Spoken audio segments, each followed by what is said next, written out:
में बोई क्यारी, जो उपजी सो भई हमारी। म्यांमार की स्थिति इस वक्त बहुत ऊपर खबर है, सामान्य नहीं है, लेकिन इस पर भारत का फैसला दुनिया को हैरान करने वाला है। तो वहीं कश्मीर के लिए भारत ने अपने प्लान को दुनिया के सामने रख दिया है। तो आखिरकार जो बाइडेन ने भारत के साथ मिलकर बड़ा प्लान बना दिया है, बिल्कुल खजाने को खोल ही दिया है। इसके अलावा बहुत कुछ, आइए जानते हैं इन खबरों को विस्तार से। बाप बढ़ाना भैया सबसे बड़ा रुपया, यह सबसे बड़ी सच्चाई भी है। अगर दुनिया में ताकतवर बनना है तो पैसे होने चाहिए और पैसे के लिए व्यापार होना चाहिए। हम लोगों के सामने सबसे बड़ा उदाहरण है चीन, जो दुनिया में जहां दूसरी सबसे बड़ी अर्थव्यवस्था है तो वहीं तीसरी सबसे बड़ी सैन्य शक्ति भी है। एक वक्त था जब पश्चिमी देशों ने चीन को बहुत सताया था और चीन उस वक्त तबाह होने के बाद सीधे अपनी रणनीति पे लग गया था और उस रणनीति पर वह सिर्फ और सिर्फ अपनी अर्थव्यवस्था पर ध्यान दे रहा था। तब यूएन में भी चीन बिल्कुल चुपचाप रहता था, कुछ नहीं बोलता था, दीन दया वाली स्थिति में। लेकिन इन दिनों अपनी तैयारी और अपनी नजर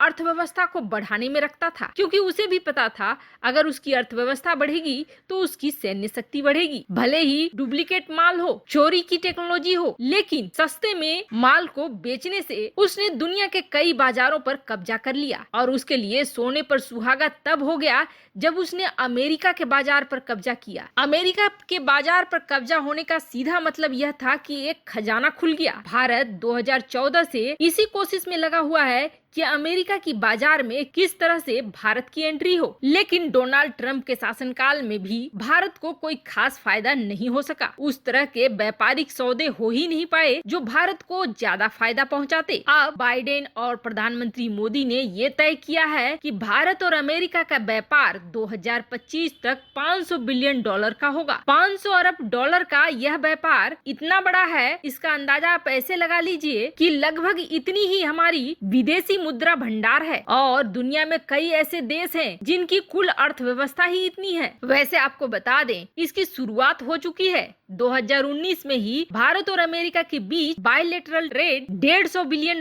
का था और वहीं उसी समय चीन के साथ भारत के करीब 80 से 90 बिलियन डॉलर के व्यापार हुए थे। साधारण भाषा में कहें तो भारत नंबर 1 पे पहुंच गया था। अमेरिका भारत के साथ व्यापार करने में नंबर 1 पे पहुंच गया था और चीन दूसरे नंबर पर। वैसे इससे पहले तक नंबर 1 की पोजीशन पर चीन रहा करता था, लेकिन भारत के लिए वो फायदे का सौदा नहीं था, क्योंकि चीन ज्यादा चीजें बेचा करता था भारत में और भारत से कम चीजें खरीदा करता था। लेकिन इसके विपरीत अमेरिका कम चीजें बेचा करता था और ज्यादा से ज्यादा खरीदा करता था, जिससे भारत को यहाँ पर करीब $28 बिलियन का फायदा आसानी से अमेरिका के साथ व्यापार करने पर मिल जाता था। वैसे तो $500 बिलियन का जो लक्ष्य रखा गया है वो 2025 का है, लेकिन कहा यह जा रहा है कि 22-23 तक ही इसे पूरा कर लिया जाएगा। 2019 के बाद जब बाइडेन आए तब थोड़ी सी स्थिति ऐसी बन गई थी कि लग रहा था पता नहीं बाइडेन आने के बाद क्या फैसला लेंगे, क्या चीन के तरफ उनका झुकाव होगा और भारत के साथ रिश्ते खराब होंगे। लेकिन अब अमेरिकी राजदूत ने यह बिल्कुल साफ कर दिया है कि बाइडेन $500 बिलियन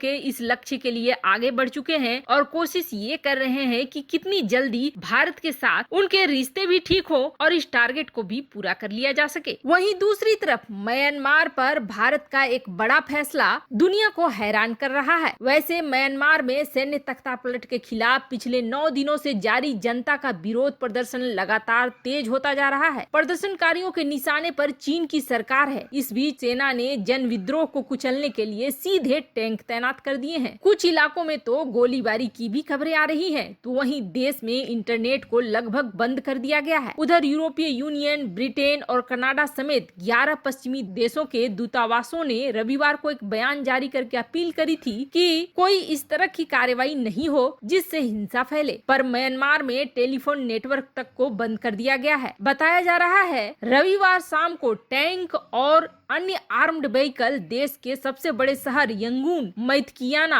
और सितवे में सड़कों पर दिखने लगे। देश में सत्ता पलट के बाद ऐसा पहली बार है कि टैंक और अन्य हथियारबंद वाहन सड़कों पर उतरे हैं। आपको बता दें, म्यांमार चीन और भारत दोनों का ही पड़ोसी है और ये सभी जानते हैं कि दोनों के लिए यह रणनीतिक रूप से कितना ज्यादा महत्वपूर्ण है। म्यांमार में तख्ता पलट करने के बाद सेना प्रमुख ने भारत को चिट्ठी लिखी और लिखकर बताया कि आखिर क्यों उसने तख्ता पलट किया था। अब दुनिया इस उम्मीद में बैठी हुई है कि चीन तो तानाशाह शासन को सपोर्ट करता है, ऐसे में चीन से उम्मीद करना बेकार है। लेकिन क्या भारत, जो कि खुद एक बड़ा लोकतंत्र है, इस मुद्दे पर कुछ नहीं बोलेगा? अब तक तो भारत ने बीच का रास्ता अपनाया है, पर अब म्यांमार के लिए भारत के सेना प्रमुख ने एक ऐसा बयान दिया है जिसके बाद चौंक गई है दुनिया। दरअसल भारत के सेना प्रमुख MM नरवणे ने ये कहा है कि म्यांमार की सेना ने नॉर्थ ईस्ट इलाकों में भारत की बहुत बड़ी मदद करी है, खास करके उग्रवादी संगठनों को खत्म करने में। जिस तरह से दोनों देशों की सेनाओं ने मिलकर काम करा है और म्यांमार की सेना ने मदद करा है, वह काबिले तारीफ है। वैसे